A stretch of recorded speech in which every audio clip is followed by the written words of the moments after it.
Limitations. Can't carry a load, so invent wheel. Can't catch food, so invent spear. Limitations. No limitations, no advancement. No advancement, culture stagnates.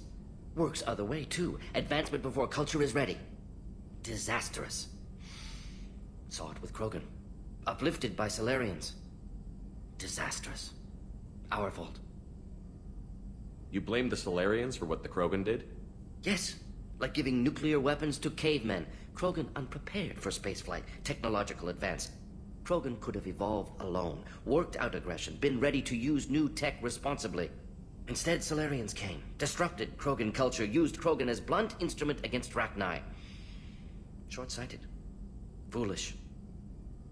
If you feel that way, why did you work on the genophage modification? Talked before. Best option. That, or kill them all. If around during first contact, would have argued against it.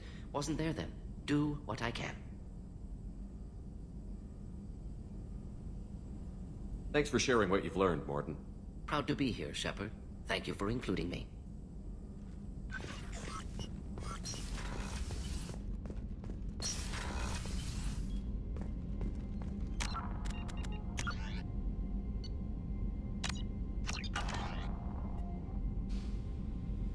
Passing the elusive man through, Commander.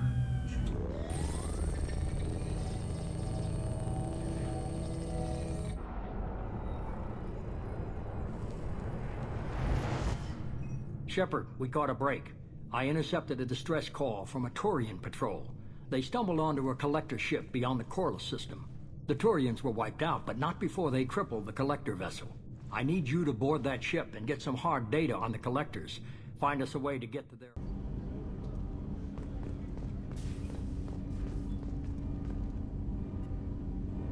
Do you need something? Have a few minutes to talk? Certainly.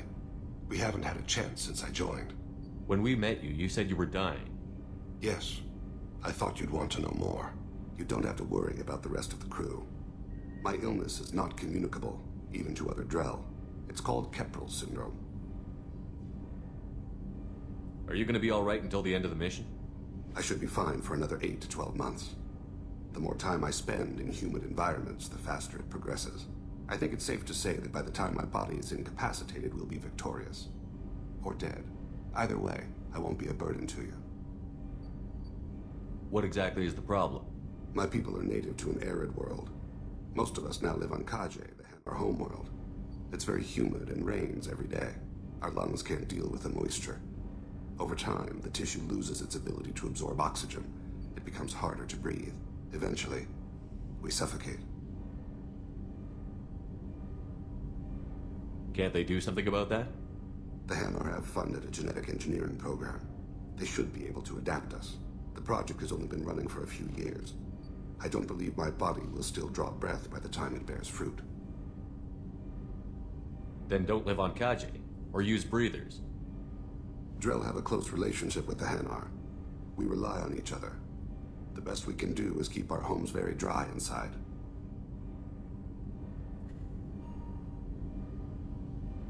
Is there anything we can do here? Normandy has a state-of-the-art medical bay. No, thank you. It's being attended to. If the finest medical minds in the Hanar illuminated primacy can't solve the problem, I doubt your ship's medic could. Thank you for your concern. Trust me, this won't affect my performance. Do you need something? You mind if I ask you a few questions? Not at all. We need to have the best equipment possible to take on the collectors. You have any leads I could chase down?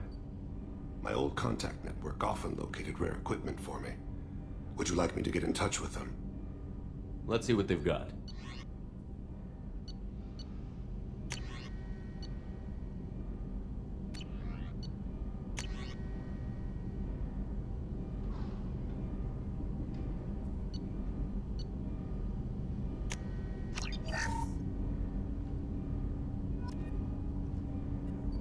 Do you need something?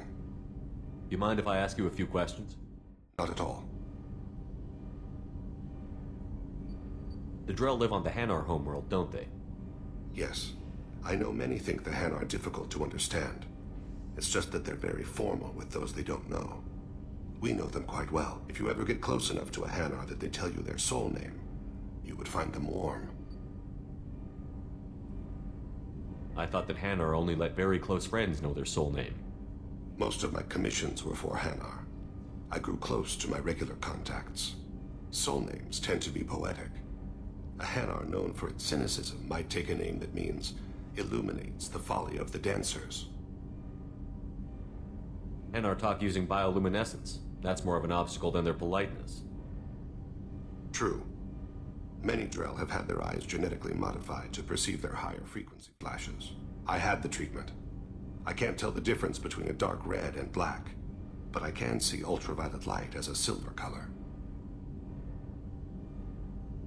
When you pray for the wicked, who exactly are you praying to? That depends on the circumstance. To find my target, I speak with Amonkira, Lord of Hunters. When I act to defend another, Arashu, Goddess of Motherhood and Protection. And when I have taken my target, I speak with Kalahira, Goddess of Oceans and the Afterlife. I didn't know that Drell had many gods. It's one of our older beliefs. Many embrace the Hanar and Kindlers now, or the Asari philosophies. The old ways are dying. There are so many ways to interpret one's place in the universe. Who needs the wisdom of our ancestors? The younger generations don't believe they can help us fathom genetic engineering, orbital strikes, or alien races. Oceans and Afterlife don't seem to have much in common. Consider, the ocean is full of life, yet it is not life as you and I know it. To survive there, we must release our hold on land, accept a new way to live. So it is with the death. The soul must accept its departure from the body. If it can't, it will be lost. There's something else I'd like to talk about. Ask. Have a few minutes to talk? Later. I'd like to consider what we've already discussed.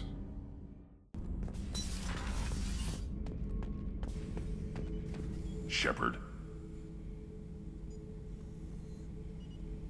Anything in your tank imprints that can make use of the resources we found? Nothing else I can think of. I'm no tech. Enjoy what you got. Just checking in. How you doing? I was just sitting here thinking. The picture, I'm finally starting to get it. There's a tank imprint, the battle at Canrum. A dead Turian, stripped. You don't see them out of their armor much. A Krogan boot on his head, and a claw hammer. It's under the brow plate, pulling it back, right? Eyes have gone black, and you see tension in the muscle. You can feel it ready to snap. I get it. Canrum isn't ringing a bell. Death of Shiagar, female warlord. Turians killed her, so they were hunted down and made examples. Even if they won the war, it was the last push before the rebellions ended. Maybe I had to be there, but I don't get the joke. There's no joke.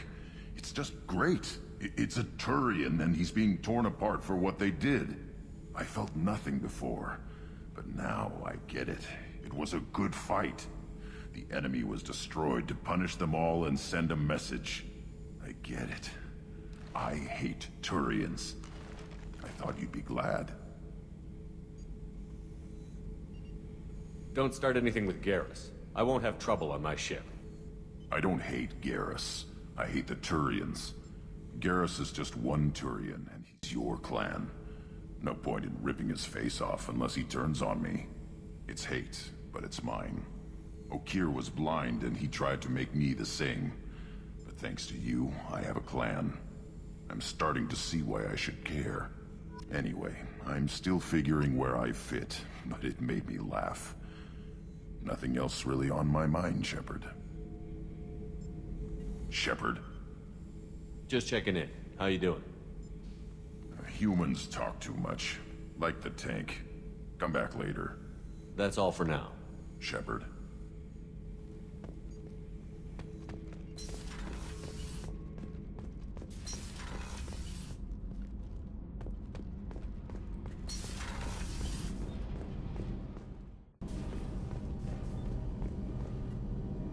Shepard, what can I do for you? Have you got time to talk? Yes, I'd like that.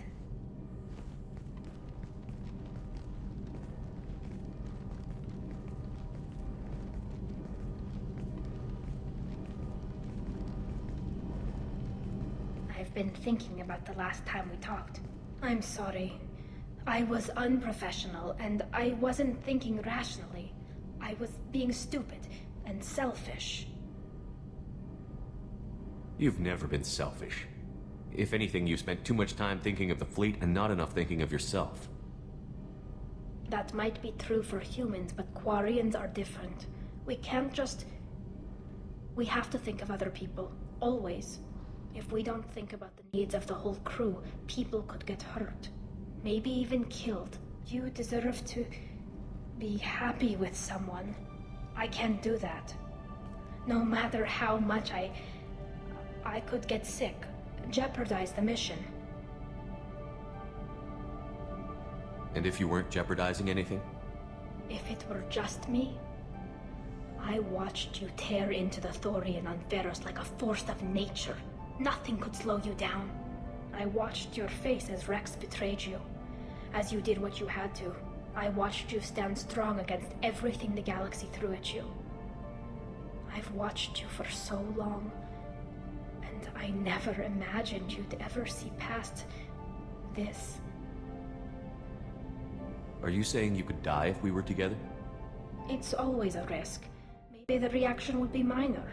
Maybe it would put me down for a few weeks. Or maybe it would kill me. But that's not what I'm concerned about, Shepard. I don't want you distracted. I don't want what I want to hurt this mission. It's too important. Tali, if you're scared, I don't blame you. But I don't want anyone else. I want you. And I'll do whatever I have to make this work. I wouldn't blame you if, but... Oh, thank you. You don't know what that... Thank you. Give me a little time. I'll do some research, figure out how to make this work. What can you do? Can I help? There are a few ways to temporarily improve my immune system. Immunoboosters, antibiotic injections, that kind of thing. I'll spare you the details. But trust me, I've got plenty of motivation to figure something out. It can't be that uncommon for a Quarian to have a relationship with another race. Sure, but in most cases everything is happening outside the suit. Nerve stimulation programs and such. I don't want that. If I'm going to be with you, I want it to be real. I need to feel your skin on mine. I've never shown my face to anyone. But I'm ready to show you, if I can do it without dying. Do your research quickly, Miss Vast Normandy. Captain's orders. Right. Yes, definitely. Until then, I should, do something. Repairs for the mission.